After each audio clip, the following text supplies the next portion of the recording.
Thiruvananthapuram Peroorkada police സ്റ്റേഷനിൽ ദളിത സ്ത്രീയെ മോഷണക്കുറ്റം ആരോപിച്ച് പീഡിപ്പിച്ചതിൽ ക്രൈംബ്രാഞ്ച് സംഘം മൊഴിയെടുക്കുന്നു. ബിന്ദുവിന്റെ വീട്ടിലെത്തിയാണ് സംഘം മൊഴി രേഖപ്പെടുത്തുന്നത്. പത്തനംതിട്ട ക്രൈംബ്രാഞ്ച് DSP വിദ്യാധരന്റെ നേതൃത്വത്തിലുള്ള സംഘമാണ് മൊഴി രേഖപ്പെടുത്തുന്നത്. അനന്തകൃഷ്ണൻ വിവരങ്ങളുമായി നമ്മളോടൊപ്പം ചേരുകയാണ്. അനന്തൻ, ഒരു മനുഷ്യന് നേരിടേണ്ടി വരുന്ന ഏറ്റവും വലിയ നിസ്സഹായമാക്കി മാറ്റുന്ന തരത്തിലുള്ള അപമാനം, ഭീഷണി, ഇതൊക്കെ നമ്മുടെ മുന്നിലേക്ക് കൊണ്ടുവന്നൊരു വാർത്തയാണ്. അതുമായി ബന്ധപ്പെട്ട നടപടികൾ എങ്ങനെയാണ് പുരോഗമിക്കുന്നത്?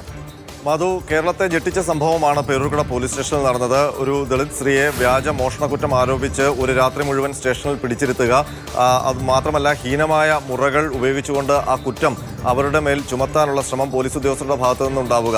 അതുമായി ബന്ധപ്പെട്ട് പിന്നീട് നടന്ന അന്വേഷണത്തിൽ SHOയ്ക്ക് സ്ഥലമാറ്റമടക്കം, ആ ആരോപണ വിധേയനായ SIക്ക് സസ്പെൻഷൻ അടക്കമുള്ള നടപടികളിലേക്ക് പോവുകയും ചെയ്തു.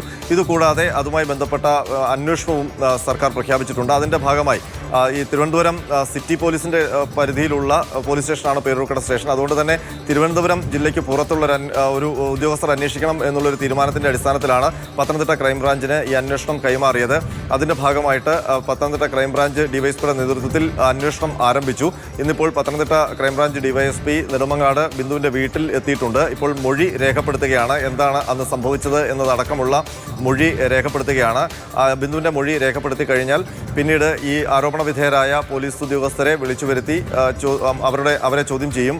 അതിനുശേഷമാകും അന്വേഷണം ഏത് ഘട്ടത്തിലേക്ക്. കാരണം ഇതിനകത്ത് ഒരുപാട് കാര്യങ്ങൾ അന്വേഷിക്കാനുണ്ട്. കാരണം ഈ മോഷണം നടന്ന ശേഷം വളരെ യാദൃച്ഛികമായിട്ട് ഈ മാല തിരിച്ചു കിട്ടിയതടക്കമുള്ള ആഭരണം തിരിച്ചു കിട്ടിയതടക്കമുള്ള കാര്യങ്ങളിൽ സംശയങ്ങളുണ്ട്. അപ്പോൾ വിശദമായ അന്വേഷണമാണ് ഇക്കാര്യത്തിൽ നടക്കുക. അതുകൊണ്ട് ഇപ്പോൾ അതിൻ്റെ ആദ്യഘട്ടമാണ് ഇപ്പോൾ നടക്കുന്നത്. ബിന്ദുവിൻ്റെ മൊഴി രേഖപ്പെടുത്തുകയാണ് ക്രൈംബ്രാഞ്ച് DYSP. അനന്തര, ഈ ബിന്ദുവിനെതിരെ ഇങ്ങനെ ഒരു പരാതി ഉന്നയിച്ച ആ കുടുംബത്തിന്റെ ഭാഗത്തു നിന്ന് പിന്നെ എന്തെങ്കിലും പ്രതികരണം ഉണ്ടായിട്ടുണ്ടോ? പോലീസ് അവരെ വിശദമായി ചോദ്യം ചെയ്തിട്ടുണ്ടോ?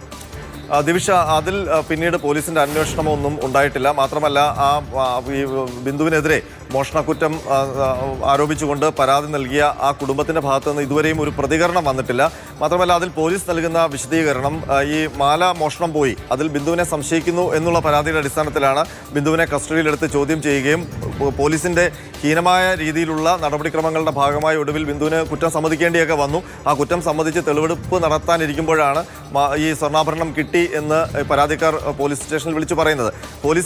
പോലീസ് പറയുന്ന ന്യായം എന്ന് പറയുന്നത് ഈ സ്വർണ്ണാഭരണം തിരിച്ചു കിട്ടി എന്ന് വ്യക്തമായതോടെ, അല്ലെങ്കിൽ പരാതിയില്ല എന്നവർ പറഞ്ഞതോടെ ആ കേസ് അവിടെ അവസാനിച്ചു എന്നാണ്. അതിൽ പിന്നീട് ആ മോഷണം പോയി എന്ന് പറഞ്ഞത് വ്യാജമാണെന്നോ അല്ലെങ്കിൽ അത് യാഥാർത്ഥ്യമാണോ, ആ സ്വർണ്ണാഭരണം എങ്ങനെ കിട്ടിയെന്ന കാര്യമോ അന്വേഷിക്കേണ്ട ബാധ്യത പോലീസിനില്ല എന്നുള്ള നിലപാടാണ് പോലീസ് എടുത്തിരിക്കുന്നത്, ലോക്കൽ പോലീസ്. അപ്പോൾ അതുമായി ബന്ധപ്പെട്ട് പിന്നീട് പോലീസിൻ്റെ ഭാഗത്തു നിന്നും ഒരു വിശദീകരണവും പിന്നീട് വന്നിട്ടില്ല. ഏതായാലും ഇപ്പോൾ നടക്കുന്ന ക്രൈംബ്രാഞ്ച് അന്വേഷണത്തിലാണ് ഇനി അക്കാര്യങ്ങളൊക്കെ വെളിപ്പെടാനുള്ളത്.